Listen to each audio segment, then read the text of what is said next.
Hello বন্ধুরা, এখন আমরা সপ্তম শ্রেণীর গণিতের কাজ 1-এর 2 এবং 3-এর সমাধান দেখব। চলো আমরা এর অ্যান্সার স্ক্রিপ্টে চলে যাই। তো আমরা আগে একটু প্রশ্নটা পড়ি। সংখ্যাগুলো কি ছকের মাধ্যমে সূচকাকারে প্রকাশ করা যাবে? ব্যাখ্যা দাও। চলো দেখে আসি ব্যাখ্যা দেওয়া যায় কি না।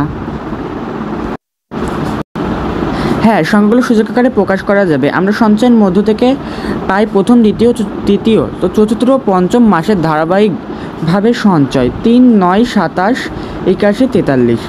উপরের সঞ্চয়গুলোর টাকা আমরা এভাবে সূচক আকারে প্রকাশ করতে পারি।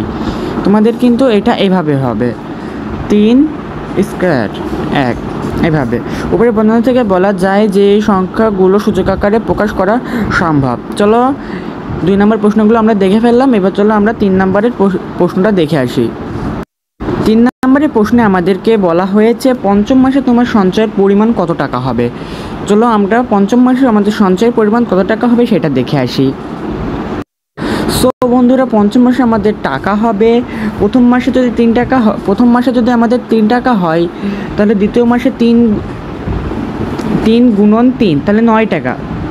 তৃতীয় মাসে 9 গুণ 3 27 টাকা। চতুর্থ মাসে 27 গুণন 3 81 টাকা। আমাদের পঞ্চম মাসে যদি 81-র সাথে 3 গুণ করে দিলে আমাদের 243 টাকা হচ্ছে। তাহলে আমাদের অতএব পঞ্চম মাসে আমাদের 243 টাকা হবে। তো এই ছিল আজকের ভিডিও। এরপরে আমরা এর পরবর্তী প্রশ্নের উত্তর নিয়ে তোমাদের সঙ্গে হাজির হব। তো আশা করি চ্যানেলটি সাবস্ক্রাইব করে পাশে থাকবে। আল্লাহ হাফেজ।